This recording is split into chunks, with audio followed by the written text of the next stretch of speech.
Bueno, sean todos, pero todos muy bienvenidos a este nuevo tema. Hoy vamos a tratar otra pregunta y esta vez la pregunta es ¿universalismo?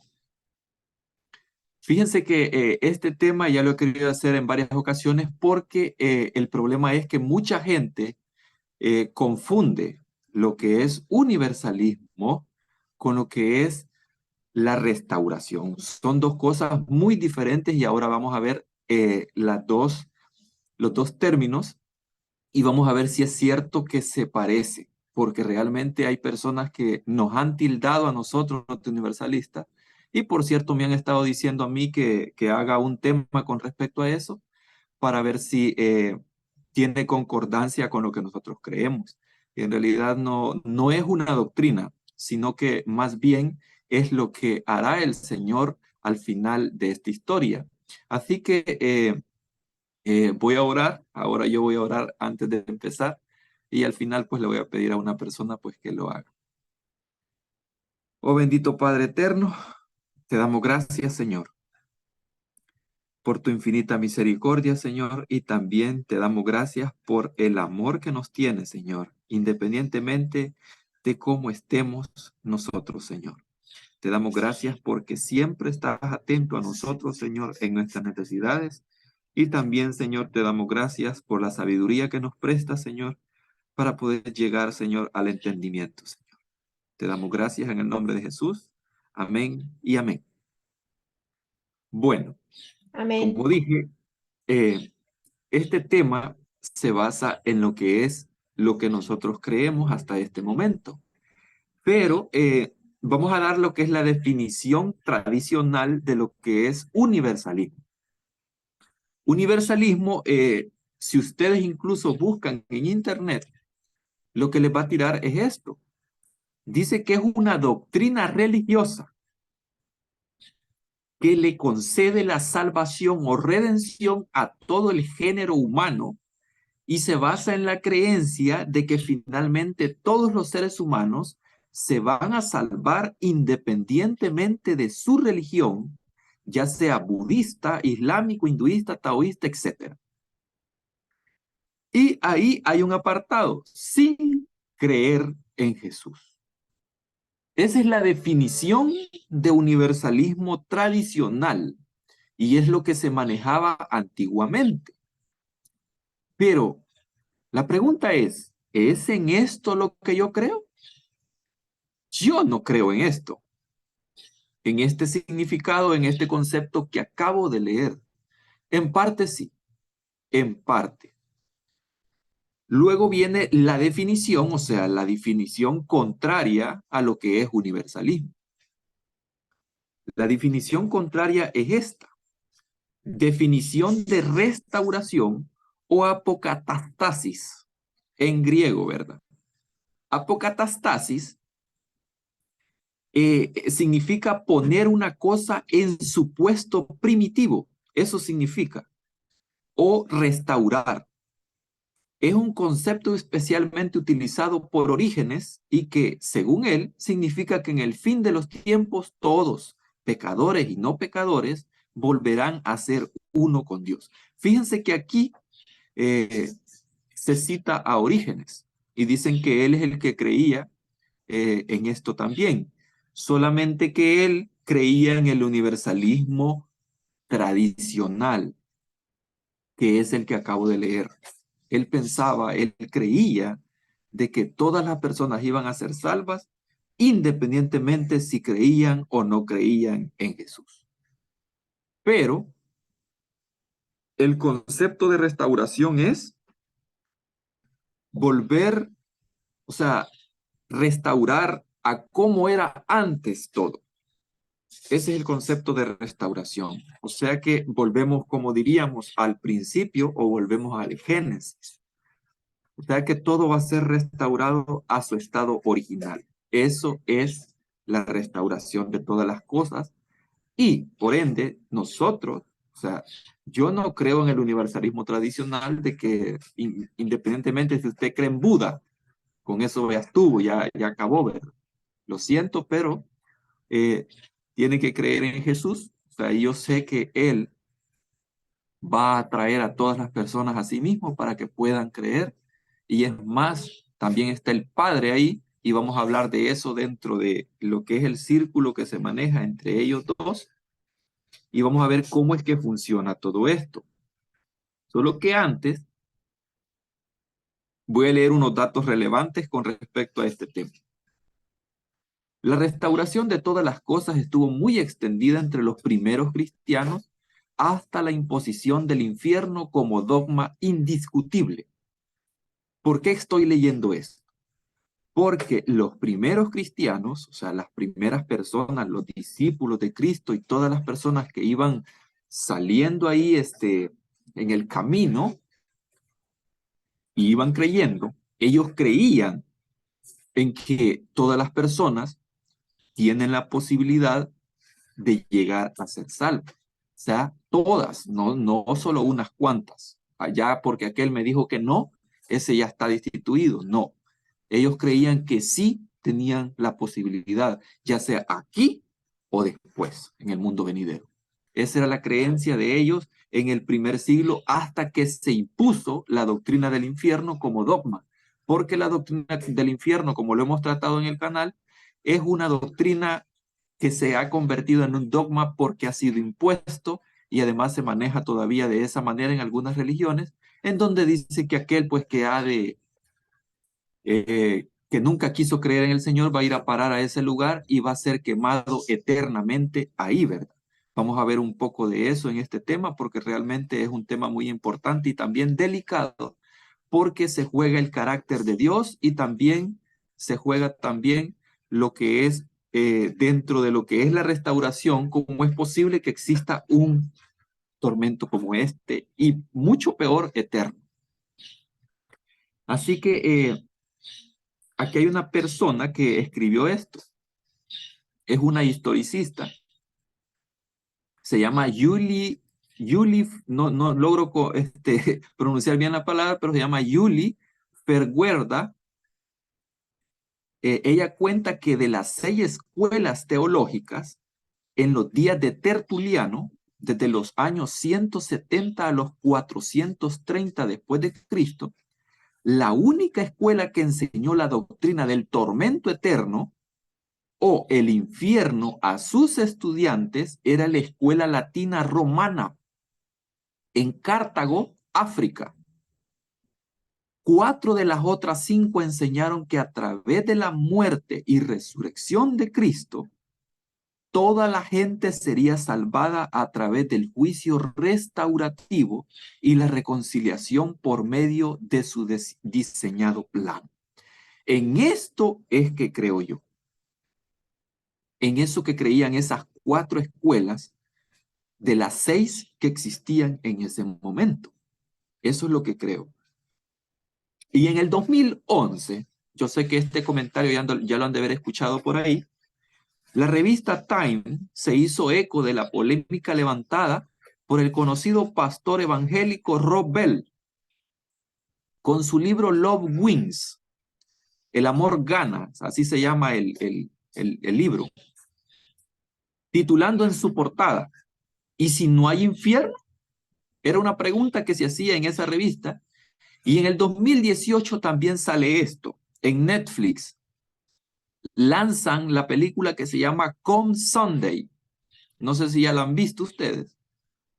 Pero esta película está basada en hechos reales que narran la lucha del predicador Carlton Parson cuando llega a la conclusión de que la Biblia enseña la salvación final de todas las personas. Esa película a mí me gustó bastante. Él sufre bastante por esta situación. Él pierde lo que es su voto de pastor y todo eso por creer así y por predicarlo así, como dicen, a, así sin piel. Imagínense, frente a un público que mientras él está predicando, hay gente que se está levantando y se está yendo. Es bien dura la película. Él sufre bastante, incluso su familia lo rechaza en algunos momentos por esa creencia pues que llega a él y no llega solamente porque llega, sino que llega porque el Señor le muestra todo eso en esa película. Y también está basado en hechos reales, así que podemos decir que todo lo que se narra en esa película es cierto con respecto a ese personaje. Ustedes pueden buscar también por medio de ese nombre, Carlton Parson, en el internet, para que vean la historia de él, o sea, antes de ver la película, ¿verdad? Para ver si concuerda. Yo incluso les voy a pasar el archivo a través de WhatsApp para que puedan ver los nombres de lo que es la película y también de la revista Time, ¿verdad? Eh, Ahora empezamos con lo más duro de este tema. Eh, Antes de iniciar, voy a compartir una historia.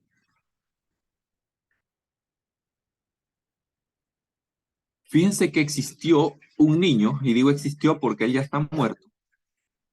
Existió un niño que nació en una familia alemana. Y este niño creció en una familia donde el padre era alcohólico y la mamá pues era adicta a lo que es el cigarro. Y el niño siempre vivía en un hogar de sufrimiento porque sus padres le castigaban de tal manera de que incluso le desangraban. Este niño creció sufriendo en ese mundo terrible porque imagínense un padre que llega alcohólico a su casa y lo comienza a golpear así sin más. El niño creció con ese tormento en el corazón y luego el niño pues trató de estudiar y estudiar y estudiar. Y ya cuando llegó a adulto, él trató de estudiar pintura y pues a él le gustaba pintar bastante, pero los trabajos, cuando él los presentaba, se los rechazaban. Incluso presentó trabajos en universidades y también le rechazaron todos esos trabajos. Total que este niño desde pequeño comenzó a sufrir y también de adulto. ¿Por qué? Porque nadie quería aceptar su trabajo, nadie respondía a lo que él quería. Después buscó otros medios eh, para poder mostrar sus trabajos y también lo rechazaron. Entonces este niño, al final, cuando fue adulto, pues él tomó la decisión de tomar las armas. Él se convirtió en soldado primeramente y luego llegó a ser un gran líder mundial. Y este niño era Adolf Hitler. Este niño fue el que mandó a matar e incluyendo él mató a miles y miles de personas judías. Este niño es del que se cuenta en las escuelas, del que se cuenta en las universidades, en lo que es eh, la cátedra de historia. Este niño es el que se tiene como un personaje maligno en toda la historia. Incluso en las escuelas se sigue enseñando de que este niño, o más bien Adolfo Hitler, fue un malvado, pero hay un problema. Nosotros solamente escuchamos una parte de la historia de él. Y la parte de la historia que nosotros conocemos es solamente la historia mala, perversa. Pero su vida anterior, nadie la conoce. ¿Por qué? Porque no nos gusta informarnos, no nos gusta leer, no nos gusta investigar por qué es que llegó hasta tales niveles Adolfo Hitler. Desgraciadamente, la familia de Hitler era religiosa, pero aún así, ellos trataban mal a su hijo, horriblemente. Entonces su hijo creció con un gran desprecio hacia todas esas cosas. Y cómo, imagínense, cómo es que no iba a tener un gran desprecio contra estas personas. en este caso los que eran judíos. Él mismo dijo que ese mal tenía que ser erradicado de la tierra. Era un odio tremendo. ¿Y quién no, verdad? ¿Quién no va a odiar si creció en un hogar así, con creencias religiosas, creyendo en un Dios y horriblemente sufriendo en ese sistema?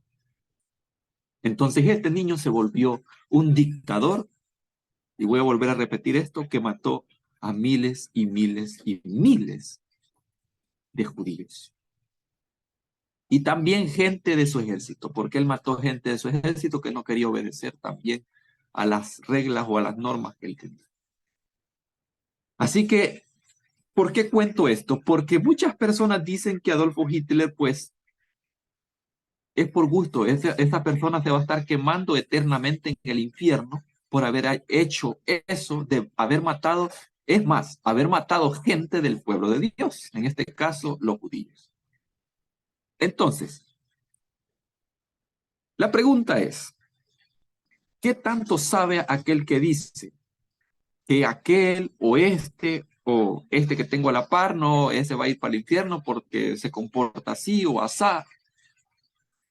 ¿Qué sabe esa persona de que si Dios en ese último momento, yo por ejemplo, yo no sé si él cuando esa persona que ya está en sus últimos momentos, que ya ni hablar puede, en esos últimos momentos de vida que tiene o de respiro, yo no sé si el Señor llega y lo abraza o le dice, aquí estoy. Yo no sé. Yo no puedo decirle con seguridad de que eso pase o que vaya a pasar después. Pero estas personas aseguran que una persona como Hitler no puede llegar a ser salvo. ¿Acaso ese es el deseo de un cristiano? ¿Acaso ese es el deseo del Padre? Porque yo he leído el deseo del Padre y él dice de que él tiene una gran paciencia y lo que él desea es que todos procedan al arrepentimiento, independientemente de quién sea. Eso es lo que he leído yo en lo que es la Escritura. Y lo he confirmado también en algo que vi también, pero esto si no lo voy a contar, lo voy a contar en otra ocasión, lo voy a dejar en ascuas. Eh, lo he confirmado también por la Escritura y por lo que he visto. Así que vamos a entrar en detalle con lo que es los textos bíblicos y vamos a confrontar a los dos Adanes. Está el primer Adán que fue la primera persona pues que creó el Señor, y está el segundo Adán que es el que viene aquí a la tierra y viene a predicar vida. Él dice que viene a salvar y no a condenar. Son dos Adanes diferentes. Uno que condena con muerte, porque realmente eso es lo que hizo el primer Adán. A todos nos pasó la muerte por él. Y el segundo Adán lo que viene a hacer es a darnos vida, y vida en abundancia, como dice la Escritura. Entonces en Romanos 5 del versículo 18 al 21, dice esto: así que como por la transgresión de uno, o sea, Adán, vino la condenación a todos los hombres, de la misma manera, o sea, cuando lean este texto, lean con detenimiento, porque Pablo aquí va a dar un dato muy importante. Dice que de la misma manera, ¿cuál manera? De la que acaba de decir, que por la transgresión de uno vino a todos la condenación, a todos los hombres, dice acá, incluyendo mujeres. Aquí cuando menciona la palabra hombres en la Biblia, aquí se está refiriendo a toda la humanidad. De la misma manera, por la justicia de uno, Cristo, vino a todos los hombres la justificación ¿de qué? ¿De muerte o de vida? Allí dice de vida. Entonces la pregunta es, ¿por qué Pablo está afirmando esto? Porque él creía en la restauración final de todas las cosas. Si no, no hubiera dicho en Romanos también de que cuando entre la plenitud de los gentiles, todo Israel será salvo. Y saben que la palabra plenitud, ¿saben lo que significa? Totalidad. Eso es lo que significa plenitud. Entonces, si Pablo está diciendo que cuando entre la totalidad de los gentiles, o sea, no está dejando nada fuera, o sea, la totalidad, y esa totalidad, ¿sabe quién la tiene? En sus manos. No la tiene la iglesia de allá, que se llama tal, no sé cómo, no la tiene la otra iglesia, sino que la totalidad de gentiles que han de entrar a ese reino la tiene el Eterno. Y gracias a él por eso. ¿Por qué? Porque si, Amén. si ese número lo tuviera una religión, ay Dios mío, ¿cómo nos iría? Ah, no, tú estás condenado, tú que no. Aunque no lo tienen, ellos ya dicen eso. Afirman que aquella persona a la cual están velando allá y solamente porque era un alcohólico, ellos están diciendo, no, ese va para el infierno. Incluso lo dicen en la vela o en el sepelio, en el funeral. Lo dicen y hacen sentir mal a esas personas. Yo he vivido eso, lo he visto. Hay personas que hacen esos comentarios dolorosos en esas circunstancias. Eso es horrible. Y yo no creo en un Dios así. Yo no creo en un padre que vaya a hacer eso con sus hijos. Siguiendo en el 19 dice, porque así como por la desobediencia de un hombre los muchos fueron constituidos pecadores, así también por la obediencia de uno los muchos serán constituidos justos. Vaya, aquí viene el quite, como dice. Un teólogo me va a decir a mí, mira, pero aquí dice muchos, y muchos son pocos, no todos. El problema es que Pablo arriba utiliza la palabra todos. Y aunque usted vaya al hebreo, al griego, lo que quiera que vaya usted, al latín o lo que sea, la palabra todos no tiene ningún otro significado. La palabra todos significa todos en cualquier contexto. En cualquier idioma la palabra todos significa todos. Entonces, si Pablo utilizó la palabra todos en un versículo anterior, ese muchos en el cual está comparando y coordinando lo que está diciendo desde el versículo 18, está abarcando a todos también. Porque si yo le pregunto a una persona, yo le diría, vaya, porque así como por la desobediencia de un hombre los muchos fueron constituidos pecadores, bueno, ¿usted es pecador o no es pecador? ¿Quiénes son pecadores? ¿Unos pocos o todos? Todos. Entonces aquí la palabra muchos significa todos. Es lo mismo. ¿Por qué? Porque arriba está dando, está diciendo que por la transgresión, o sea, por la desobediencia, vino la condenación a todos los hombres. Entonces, si abajo está diciendo que todos han sido constituidos pecadores por la desobediencia de un hombre, entonces todos también abajo lo mismo se viene a dar el caso de lo que es el versículo 18. Y en el 20 dice, yo quiero que presten mucha atención a esto porque la persona que ha sido adventista, dicen que la ley es algo bueno, ¿verdad? Pero hay un problema aquí. Yo no sé en qué estaba pensando Pablo cuando escribió esto y yo dije, me vas a meter en problemas, Pablo, pero lo vamos a leer. Y dice de la siguiente manera el versículo 20. Pero la ley se introdujo para que el pecado abundase. ¿Cómo? Leámoslo de nuevo. Pero la ley se introdujo para que el pecado abundase. Pablo, ¿qué es lo que estás diciendo, Pablo? Me estás diciendo que la ley fue introducida para que el pecado abundase. ¿Cómo es posible esto? Y luego dice, más cuando, aquí viene el quite, como dicen los salvadoreños, más cuando el pecado abundó, ¿qué dice que es lo que sobreabundó? La La gracia. gracia. Entonces, aunque la ley haya sido introducida para que el pecado abundase, hay algo más poderoso que la ley. Y sobreabunda más. Y eso es la gracia que Cristo nos da, que nos regala. ¿Y por qué digo que es más mejor la gracia que la ley? Porque la ley, si tú desobedeces, ¿qué es lo que trae la desobediencia a la ley? Vamos a ver en el Antiguo Testamento qué es lo que dice. ¿Recuerdan alguna parte en donde diga aquellos que desobedecen, qué les pasa? ¿Alguien que responde? ¿Qué le pasa al que desobedece la ley? Un solo punto de la ley. ¿Recuerdan? Es transgresión. Sí, pero ¿qué les pasa a las personas que transgreden la ley?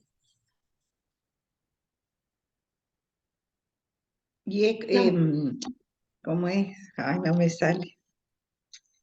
Mueren, tienen que Mueren, sí, morir, muerte. tienen que morir.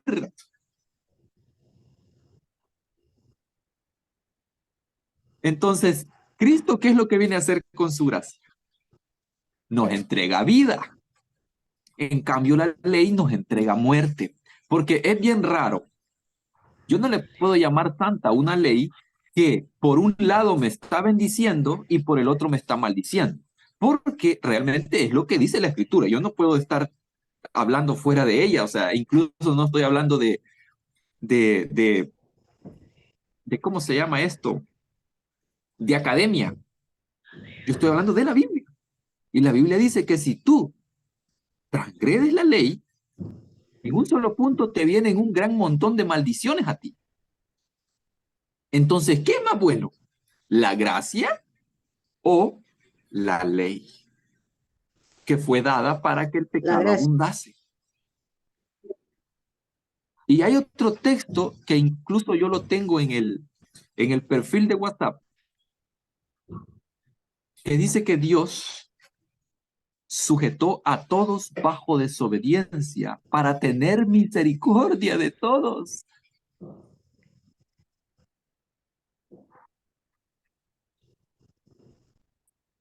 El término sujetar implica paciencia también. Es como que Él esté sosteniendo todo esto o aguantando todo lo que usted hace. ¿Y sabe para qué lo está aguantando? Para que al final usted tenga la misericordia de Él. Así como en el hijo pródigo, ¿sabe qué es lo que hace? Él sujeta a su hijo en desobediencia y aún así lo sigue amando porque al final le tiene misericordia. Es lo mismo. Entonces en el 21 dice, para que así como el pecado reinó para muerte, así también la gracia reine por la justicia para vida eterna mediante Jesucristo, Señor nuestro. Entonces, si el pecado reinaba antes de que Cristo viniera a la tierra, ahora quien reina es la gracia. Y si reina la gracia, esa justicia que se vuelve vida eterna en nosotros es para todos los hombres, no para unos cuantos. Amén. Porque arriba estábamos leyendo de que la condenación vino a todos los hombres por medio de la desobediencia de uno. Y por la justicia de uno viene la vida o justificación de vida a todos los hombres. Entonces, esto me está diciendo a mí de que Jesús es el único medio por el cual el hombre obtiene vida. ¿Y por qué es el único medio? Porque Jesús dijo que él era la verdad, el camino también. ¿Recuerdan esas palabras de Jesús? Y también dijo de que nadie llega al Padre si no es por Él. Entonces tienen que ir a Jesús para poder llegar al Padre. Y aquí viene otra aseveración. Para resumir lo que acabamos de leer, por uno todos pecan, pero por uno todos se salvan. Eso es lo que significaba el texto que leímos anteriormente. En el 1 de Corintios 15:22, Pablo viene a decir esto. Porque así como en Adán todos mueren, también en Cristo todos serán vivificados. ¿Sabe lo que significa la palabra vivificados? Doble vida.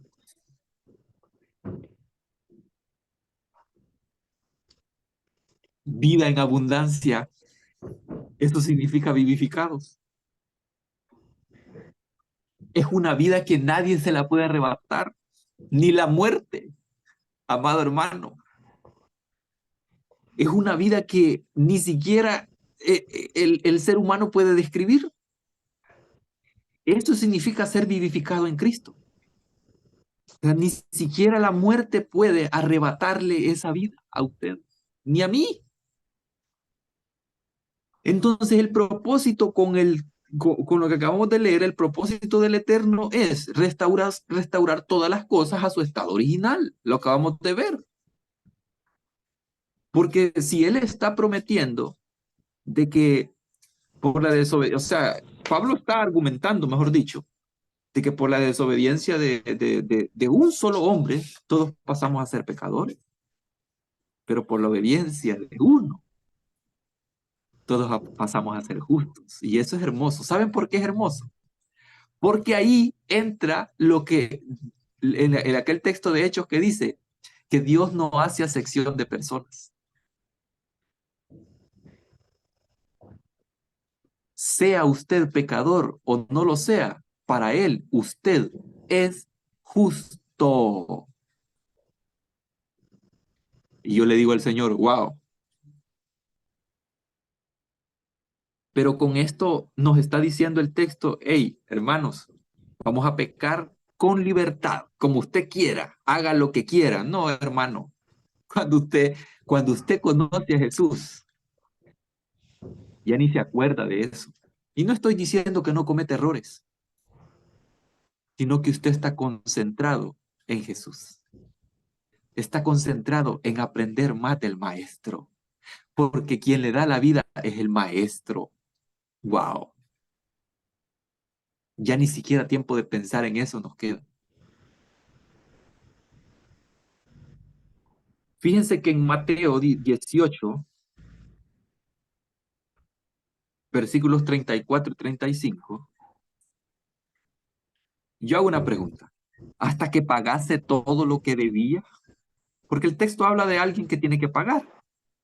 Dice que entonces su señor, enojado, le entregó a los verdugos hasta que pagase todo lo que debía. Así también mi Padre Celestial hará con vosotros si no perdonáis de todo corazón cada uno a su hermano sus ofensas. Vamos a detenernos un poco aquí porque aquí dice que hay un señor que está enojado y además de eso está entregando a verdugos hasta que aquel pague todo lo que debe. Cuando en la Biblia se habla de entregar a verdugos, es como decir, así como hizo con el hijo pródigo el Señor. Voy a poner de ejemplo eso porque me gusta ese ejemplo y es el más hermoso para poner. El Señor le da la libertad al hijo pródigo sabiendo de que el hijo pródigo se iba a equivocar. O no se la da. Entonces, entregar a verdugos, eso significa, no quiere decir que el Señor ya no esté amando a aquella persona. Porque aquí el término hasta implica que solo va a durar un tiempo esa persona así. Y luego el Señor dice que va a perdonar a aquella persona, porque esa persona va a llegar a entender de que tiene que perdonar también. Así como el Padre le perdona a él tiene que aprender a perdonar a sus hermanos de todo corazón también. Eso es lo que tiene que aprender aquella persona. ¿Y saben cuándo es que aprende eso la persona? Cuando conoce a Cristo. Porque Cristo dijo, perdónalos porque no saben lo que hacen. Eso mismo deberíamos de decir nosotros cuando vemos a una persona equivocándose. Porque también nosotros nos equivocamos y el Padre nos perdona independientemente de lo que hagamos. Entonces, si Él perdona así, ¿cómo no debemos de perdonar nosotros? Tenemos que hacer lo mismo, porque Él ama a sus enemigos. Amén. Y luego, en 1 Corintios 3, versículos 13 al 15, vamos a leer nada más. Yo quiero que aquí presten total atención. Yo creo que este versículo ya lo hemos leído en alguna otra ocasión, pero yo quiero que presten total atención a esto, porque esto implica juicio, pero no es un juicio como nosotros nos imaginamos. Solo vean. Primera de Corintios, ¿cuánto? 1 Corintios capítulo 3, versículos 13 al 15. Esto se trata de juicio. Lo que vamos a leer ahorita se trata de juicio. Pero vamos a ver de qué clase de juicio está hablando aquí Pablo.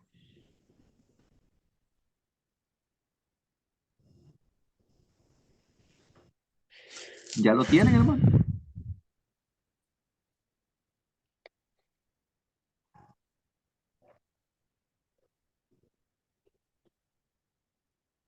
Primera de Corintios 3, versículos 13 al 15. Muy bien. Dice de esta manera: la obra de cada uno se hará manifiesta, porque el día la declarará, pues por el fuego será revelada, y la obra de cada uno, cual sea, o sea, imagínense la palabra que utiliza Pablo ahí, el fuego, ¿qué dice? La probará. Y solo vean, esto es bien interesante, en el versículo 14. Si permaneciere la obra de alguno que sobreedificó, recibirá recompensa. ¿Sobre quién hay que sobreedificar? Sobre la base principal, que es Cristo, ¿verdad? Entonces, esa obra, o sea, si alguna obra se mantiene, recibirá recompensa, dice ahí. Y aquí viene lo maravilloso de este texto. Si la obra de alguno se quemare, o sea, si no permanece, él sufrirá pérdida. ¿Quién? La persona. Él sufrirá pérdida, dice. Si bien él mismo será salvo, dice aquí, aunque así como por fuego.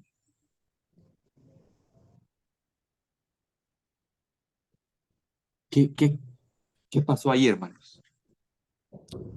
Voy a hacer una pregunta y quiero que respondan así de rápido. ¿Ese fuego, ese juicio de fuego es restaurativo o es condenatorio? Restaurativo. Como dijo, hermano. Restaurativo.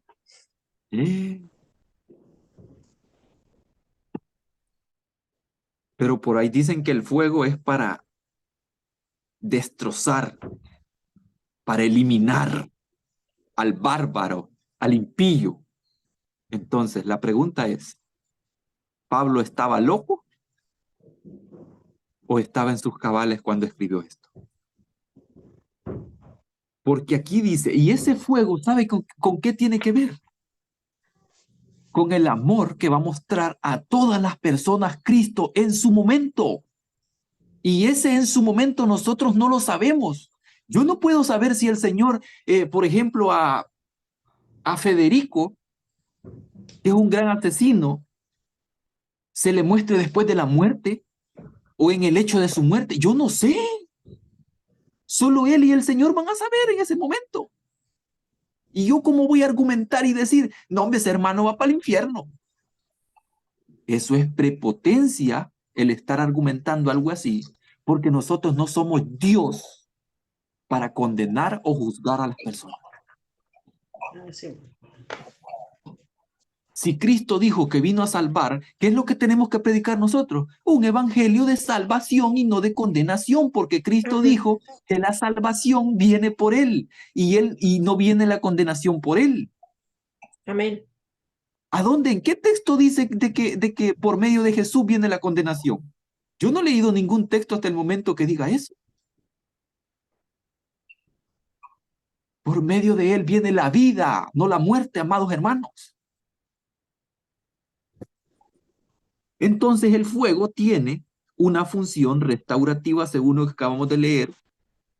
Y si usted ve, en ese texto se muestran obras.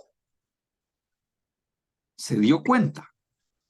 En ese texto se muestran obras, ya sean obras que fueron edificadas sobre la roca, que es Cristo, o sobre lo que el mundo conoce, o sea, sobre las cosas que el mundo conoce. Esas cosas que minan o que corrompen, esas cosas sí tienen que ser limpiadas. ¿Y quién lo va a hacer? El fuego. ¿Y con qué tiene que ver el fuego? Con amor. Y ese amor va a hacer que hasta el más duro o la roca más dura caiga rendida ante los pies del Eterno. Porque ese amor no se logra describir, ni siquiera yo lo entiendo. Porque no me va a dejar mentir. Yo, por ejemplo, cuando yo veo a una persona que está asesinando a otra o yo leo una noticia que tal persona, digamos, el esposo le quitó la vida a su esposa y va a ir a prisión por eso, hermano, yo en lo particular, y no quiero que usted se vaya a sentir mal, esa es mi experiencia. Hermano, yo quisiera que ese hombre recibiera lo mismo. Pero ¿saben por qué siento eso? Porque yo no entiendo el amor todavía en plenitud. No lo entiendo completamente. Y lo que yo deseo es lo que desea mi carne, no lo que desea el Eterno. Una cosa es lo que yo deseo y una cosa es lo que desea el Eterno. Eso tiene que estar bien claro. Porque yo como ser humano, yo siento que esa persona tiene que pagar, pero más no el Eterno. La paga del pecado es muerte. ¿Qué es lo que dice? Más la dádiva del Señor es vida eterna. O sea, el pecado puede pagar con muerte. Y eso es lo que cosechan los hombres al pecar de esa manera, porque van a un lugar donde están hacinados y hay lugares que ni siquiera de comer les dan los 3 tiempos. Y ellos están pagando eso. Ahí es como estar muriendo. Pero el Señor quiere vida para ellos. En Malaquías capítulo 3, versículos del 2 al 4.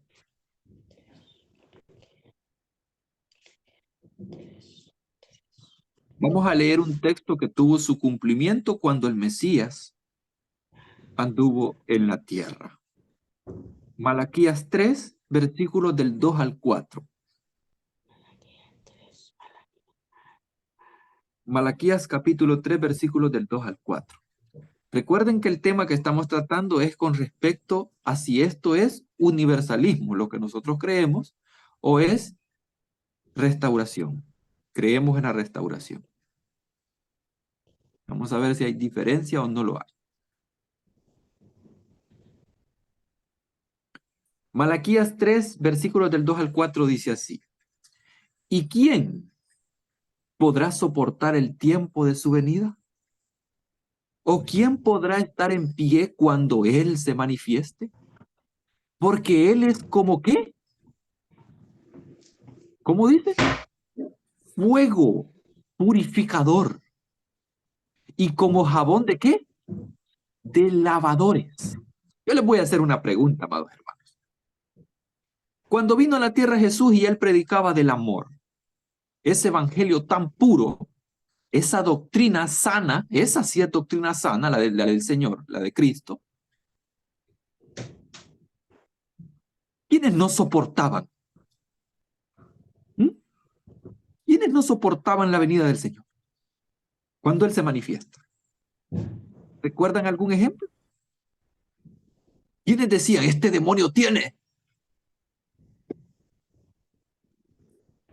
Los Los religiosos de aquel fariseos. tiempo.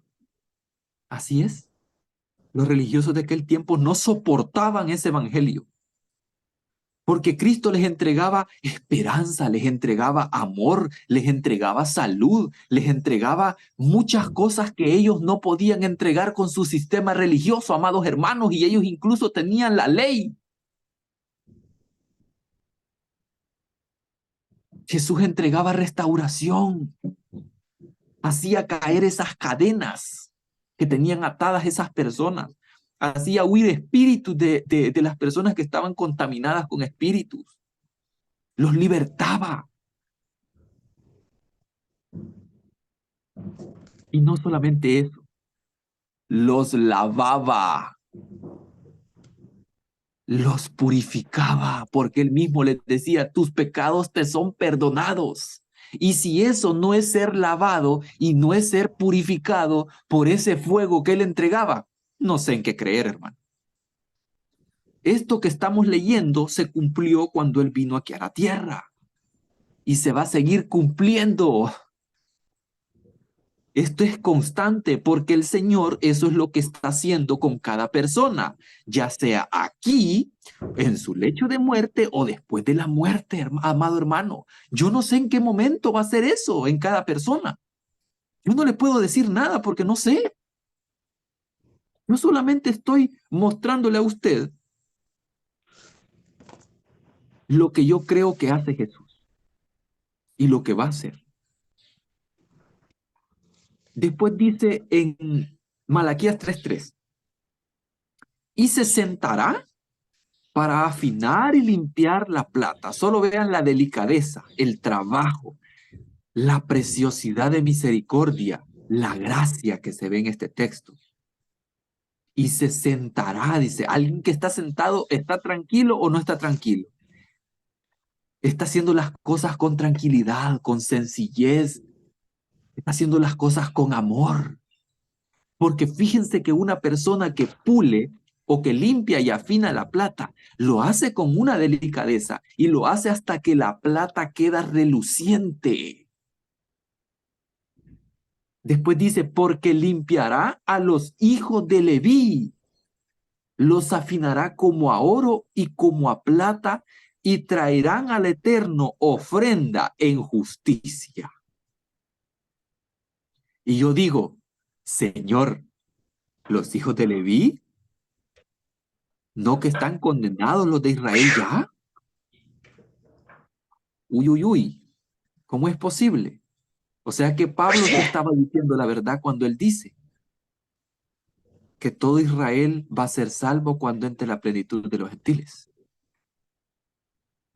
La totalidad, el número exacto. Eso es lo que significa plenitud. Entonces, si el Señor tiene en sus manos la salvación y la restauración, porque la restauración no está en manos de una religión, porque muchos dicen, ah, yo voy a la religión porque me tengo que consagrar al Señor.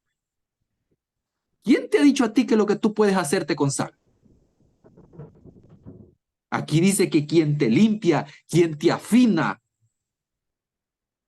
quien te purifica, quien te lava, es el Eterno, es Jesús.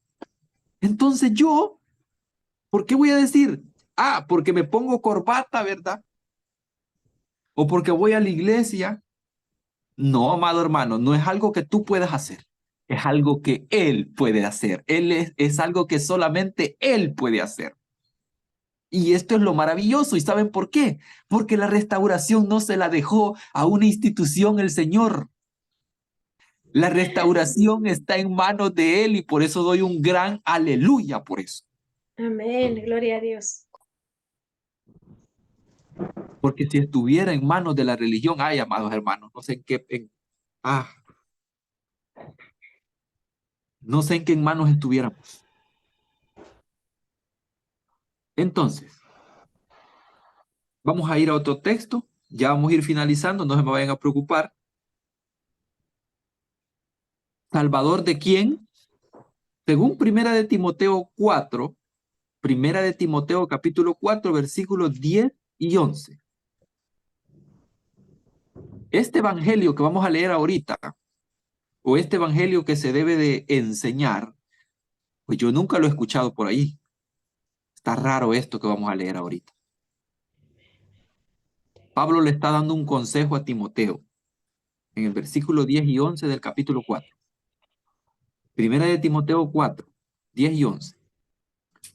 Dice así, que por esto mismo trabajamos y sufrimos, oprobios, porque esperamos en el eterno viviente, que es el Salvador ¿de qué? De todos De los todos.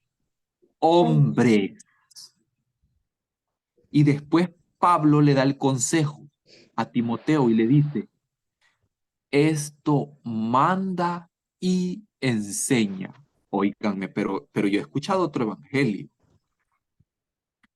Yo he escuchado que en la calle se dice así, pecadores van a ir a parar al infierno. Se merecen el tormento eterno por lo que hacen. Y luego dicen, después de que han dicho toda la condenación, pero si vienes a Jesús, te salvas. ¿Qué clase de evangelio es ese? Aquí yo no veo el infierno por ningún lado. Y yo hago una pregunta, ¿en qué momento Pablo menciona el infierno? Fíjense que Pablo, según tengo entendido, según lo que he leído hasta el momento, yo no he encontrado por ningún lado de que Pablo mencione el infierno. Extrañamente, una persona que conoce la Torá y el Tanaj completo, estoy hablando del Antiguo Testamento en aquel momento de Pablo, no menciona nada del infierno. ¿Cómo es posible esto?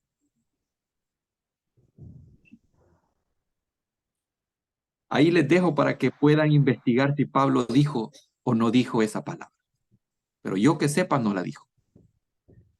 Así que si Pablo está diciendo de que ellos trabajan, y si dice que trabajan, por qué creen que están trabajando?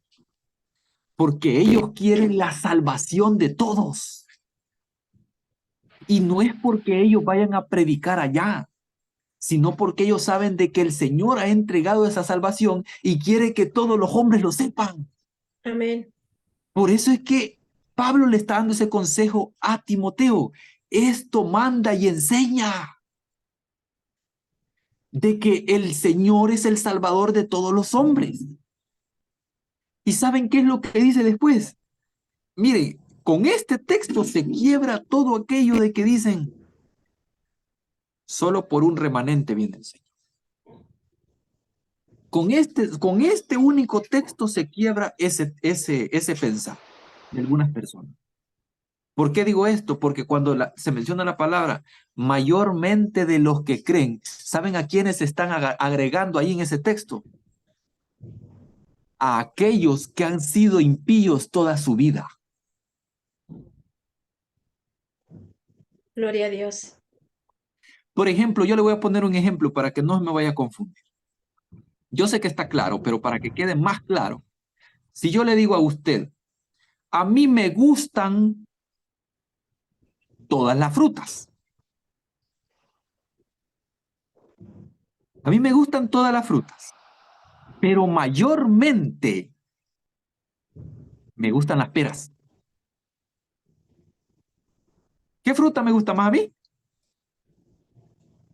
Las peras. Pero al final, ¿qué? Me gustan todas las frutas. Amo todas las frutas. Eso mismo está diciendo ahí el Eterno a través de Pablo. Dice que el Señor es salvador de todos los hombres, mayormente de los que creen. En ese, todos los hombres están incluidos todos. Pero él dice, mayormente de los que creen. ¿Por qué? Porque los que creen ya están gozando de esa vida eterna y ya le conocen. Y le están conociendo. Por eso es que se pone énfasis en los que creen. Amén. Primera de Timoteo capítulo 2, un poquito más atrás. Primera de Timoteo capítulo 2, versículos 3 y 4.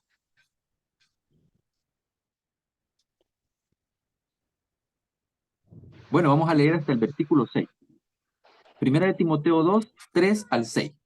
Dice así. Ahí el hermano dice, primeramente de los que creen, el hermano Juan Ramón. Así es. Es salvador de todos los hombres, primeramente de los que creen. En otras versiones así lo dice, de esa manera. Entonces, en el versículo 3 dice, porque esto es bueno y agradable delante del Eterno, nuestro Salvador. Dice aquí, uy, hermano, ¿el qué es bueno y agradable para él? El que ¿Qué sigue cree. en el texto?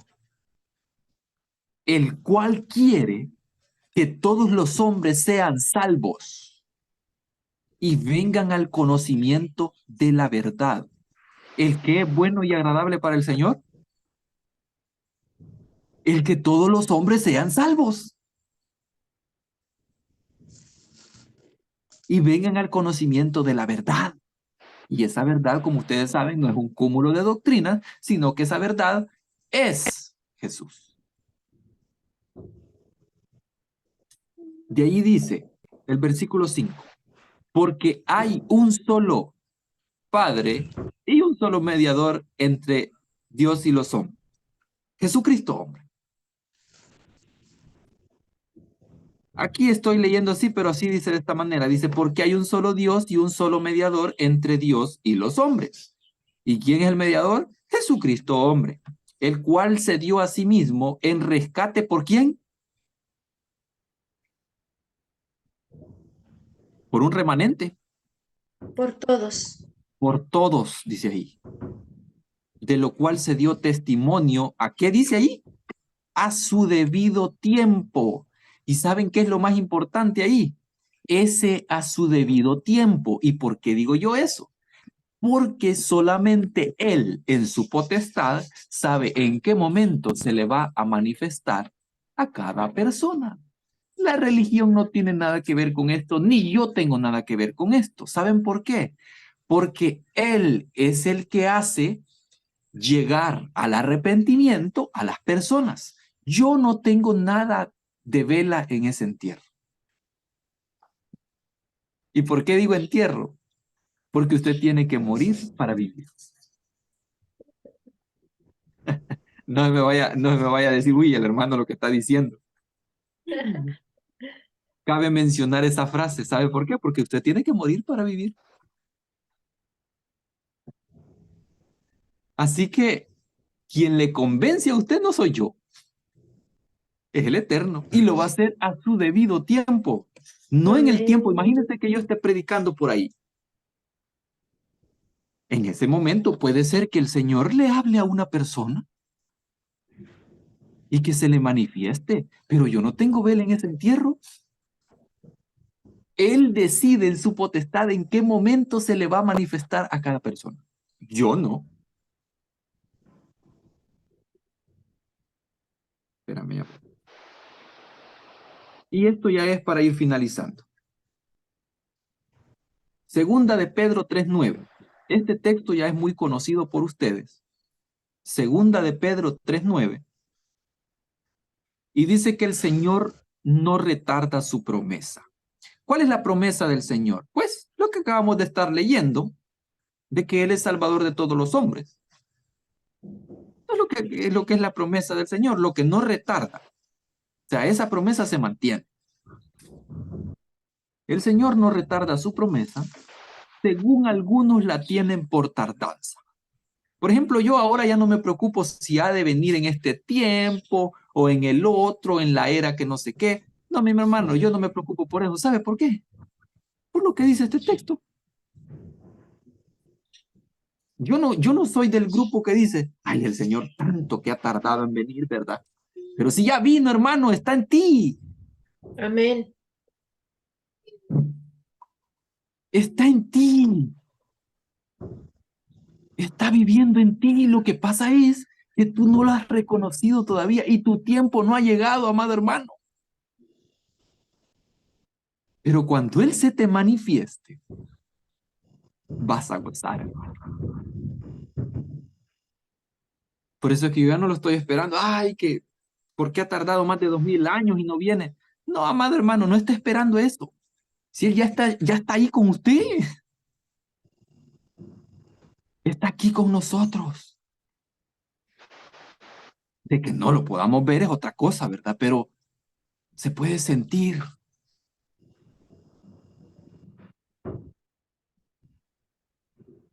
Después sigue diciendo el texto.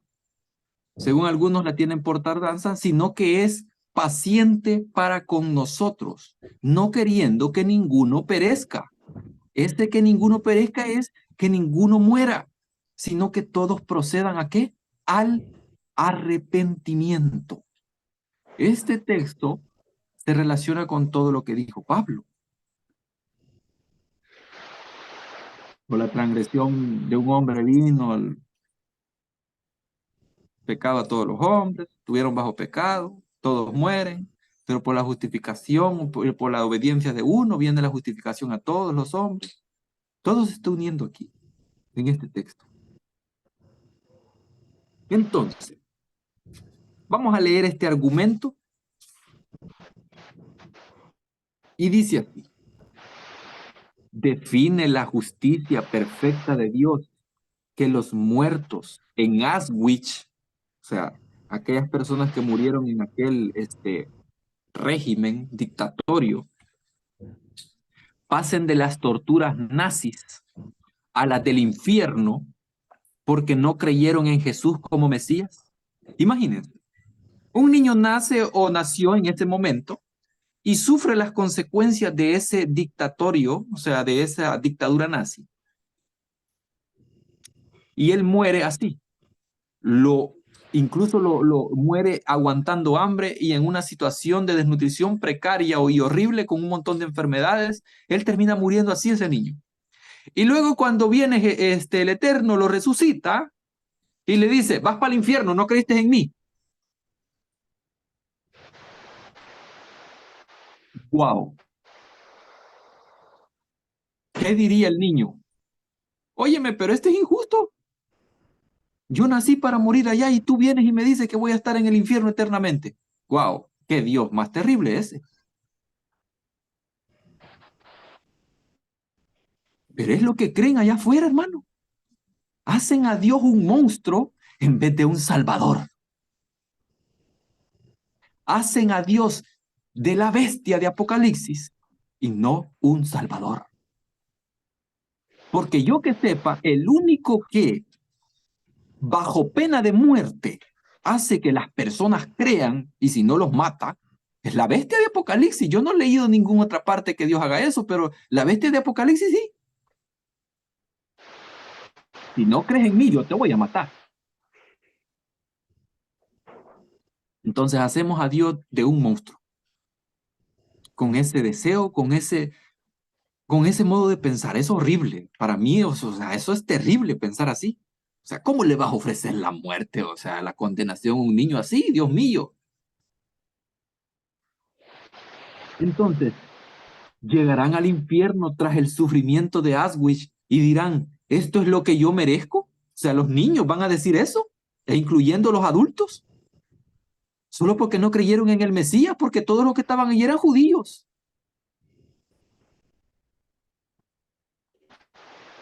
Y todavía van a proclamar, Dios ha hecho justicia conmigo, porque me voy a quemar eternamente en el infierno. ¿Ven ustedes que van a decir esas palabras ellos? Después de haber soportado tanto dolor y sufrimiento en la tierra y solo para eso nacieron.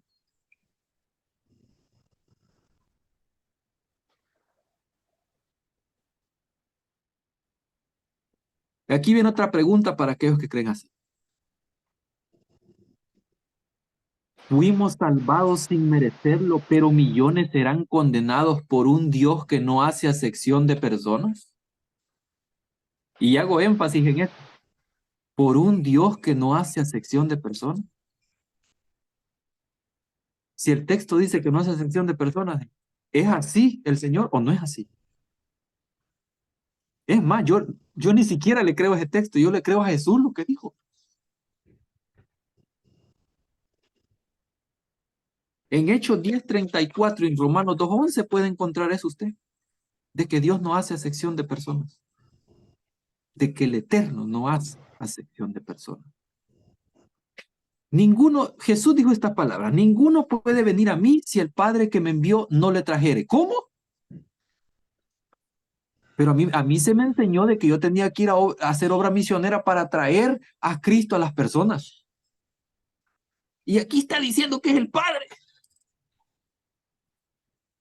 Ay, Dios mío. Es el Padre el que está trabajando juntamente con su Hijo para que le conozcan.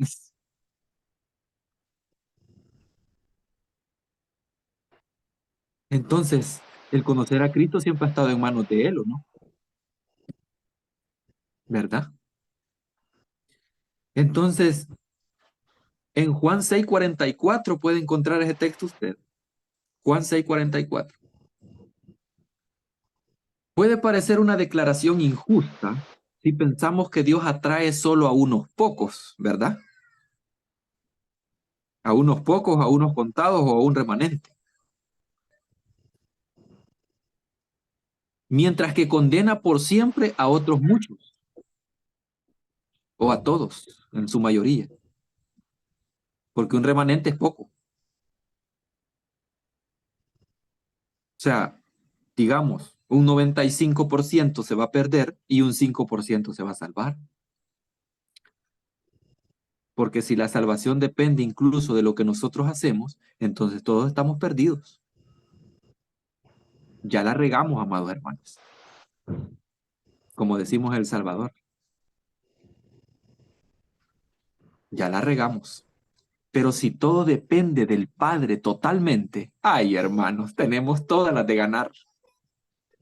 Porque Él sí nos va a llevar sin cansarse hacia Cristo y Cristo nos va a dar a conocer al Padre como es.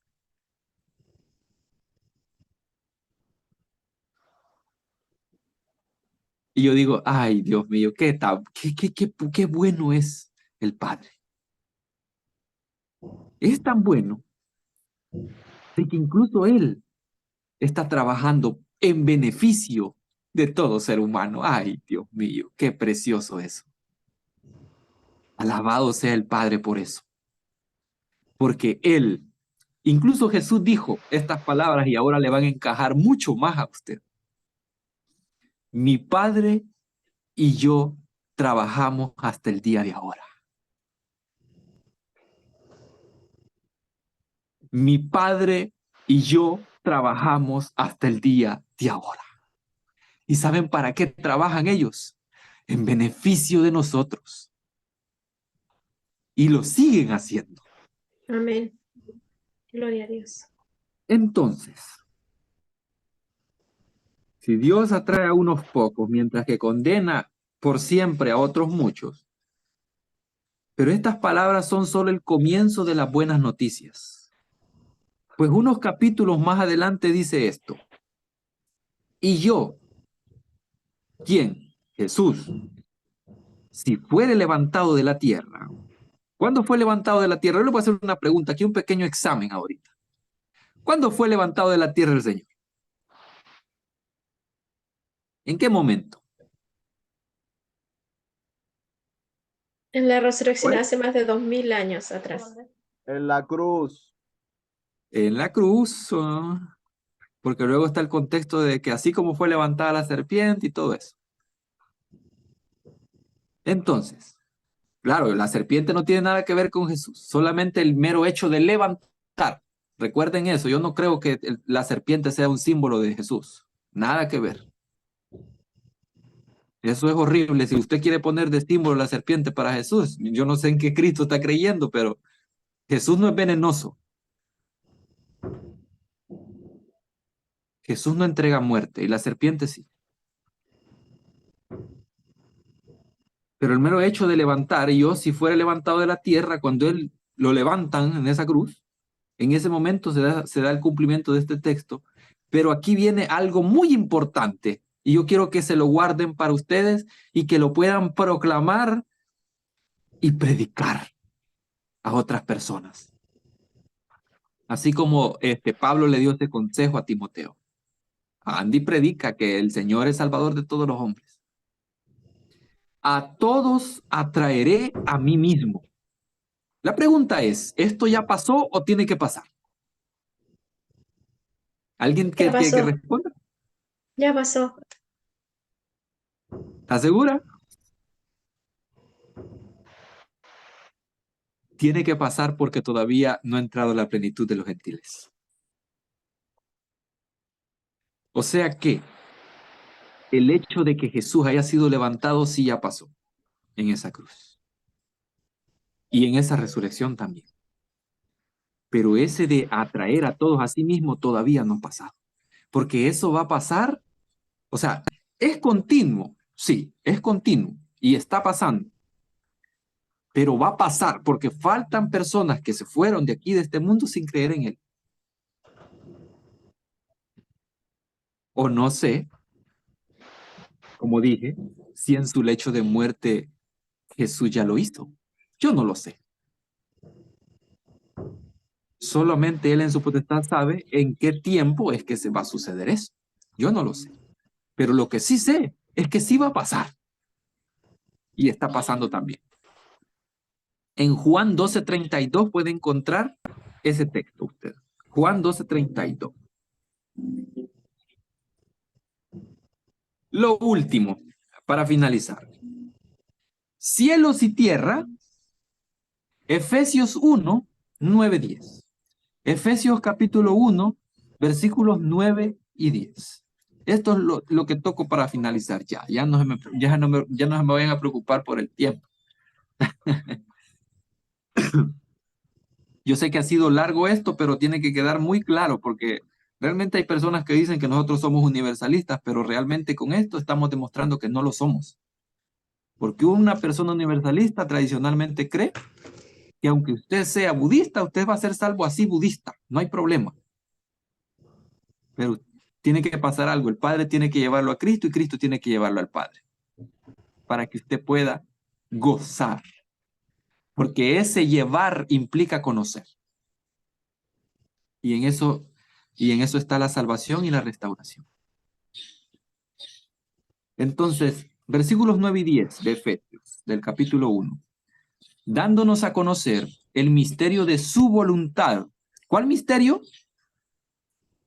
Según su beneplácito, el cual se había propuesto en sí mismo de reunir todas las cosas en Cristo, en la dispensación del cumplimiento ¿de qué? De los tiempos. Así las que estaban en los cielos como las que están en la tierra. Una pregunta voy a hacer. ¿A qué se refiere con todas las cosas que están en el cielo y con las cosas que están en la tierra? ¿Se refiere a unas cuantas cosas o a todas las cosas?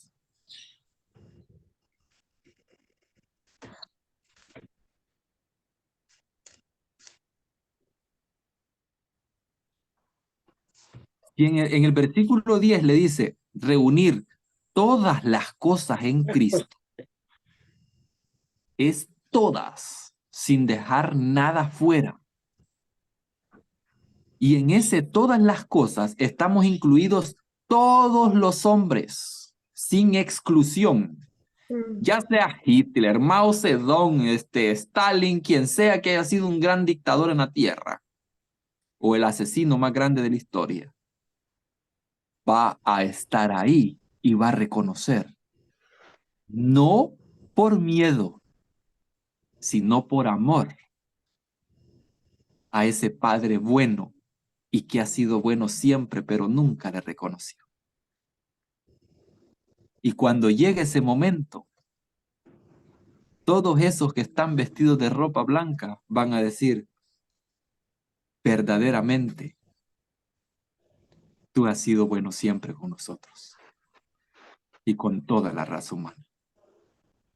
Cuando llegue ese momento, allí va a estar Mirta, va a estar Florencia, va a estar Alba, va a estar el hermano Juan Ramón, va a estar Albertina, va a estar la hermana Gladys gritando, aleluya, alabado sea el nombre del Eterno.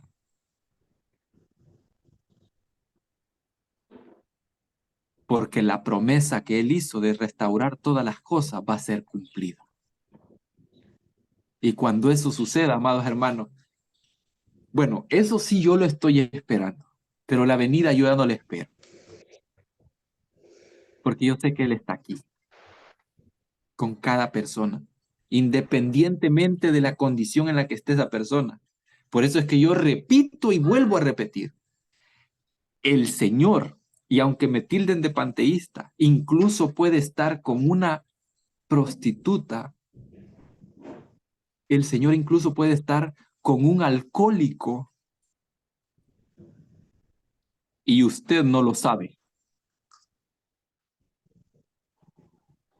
porque Él sigue amando a esa persona, aunque esté en esa condición. Él sabe que se está equivocando, sí. Él sabe que está en pecado, sí. Él sabe que es una mala persona. Yo no creo, porque para el Señor no existe esa distinción. Lo que el Señor sí sabe es lo débil que es el ser humano. Y si el Señor sabe todas nuestras debilidades, amados hermanos, tenemos todas las de ganar, porque esas debilidades se van a volver fortalezas cuando Cristo entre en la vida de cada persona.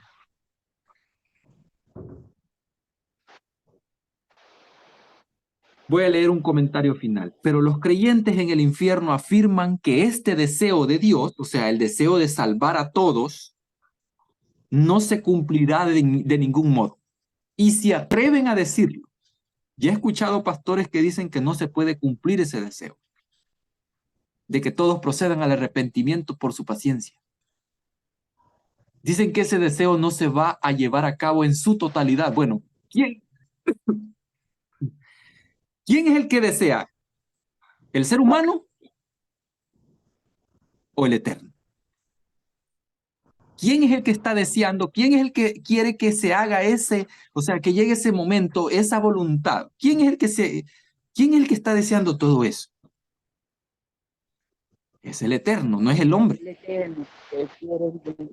Entonces, ¿con qué derecho nosotros venimos y decimos, no, eso no se va a cumplir en su totalidad? O sea, aquellas personas que creen en el infierno, ellos dicen que no, de ningún modo, dicen ellos. Momento, ¿lo estás deseando tú o lo está deseando el Eterno? Aseguran que el fin de la historia será la condenación de millones de humanos en torturas eternas. Pero, ¿es esta la anunciada victoria final de Cristo? ¿De que el 5% se salve y que el 95% se pierda? ¿Es esta la tan anhelada victoria de Cristo?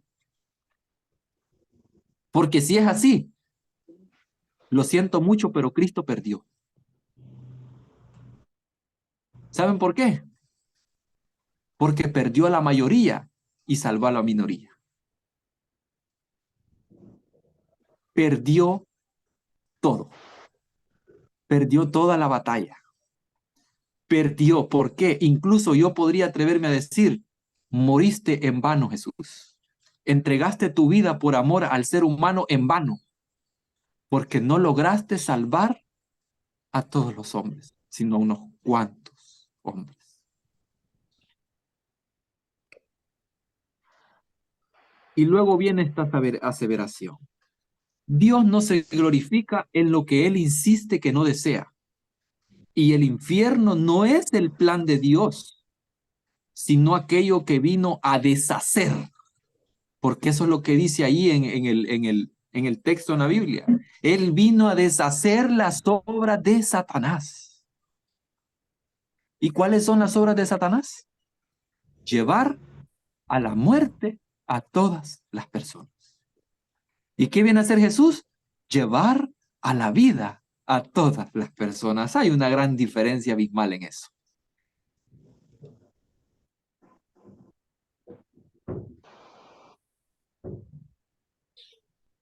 Como dijo William Barclay, a mí me gusta citar en algunas ocasiones a William, porque él tiene algunos pensamientos que son de restauración. Solo vean lo que dijo.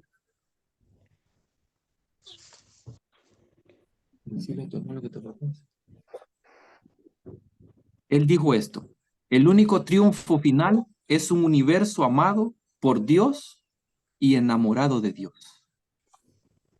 Y él todavía grita ahí en ese texto. Incluso oigo su grito. Aleluya. Aleluya. Porque William Barclay está asegurando de que el triunfo final, allí no dice unos cuantos, incluso utiliza la palabra universo. Es un universo amado por Dios y enamorado de Dios. Y el universo lo es todo. William Barclay asegurando esto después de ser un gran protestante acérrimo creyente en el infierno. Y yo digo, oh Padre, ¿cómo es que cambias y llevas al conocimiento de Cristo a las personas? Porque William Barclay al final terminó creyendo en la restauración de todas las cosas también. Y si William Barclay, que era un gran erudito y que también escribió varios libros, aunque eso no significa nada, sino el creer en Jesús, eso es lo que significa mucho para todos los hombres. Si William Barclay, un gran erudito, fue quebrantado por eso, amado hermano, no se diga más. Cualquier persona va a ser quebrantada en ese amor tan puro y sin mancha, venido del Padre. Así que hasta acá llega este mensaje. Yo sé que ha sido largo y lo he hecho así. Estos dos mensajes que han quedado, los he hecho así de largo, porque fíjense que hay mucha tela que cortar y hay muchas dudas con respecto a estos dos temas que he dado en estos dos días que me ha tocado a mí. Lo he hecho así de esta manera para que no quede ningún tipo de duda. Y si la hay, pues que el Señor la disipe, que el Eterno la disipe en cada una de las personas. Así que muchas bendiciones para cada uno de ustedes.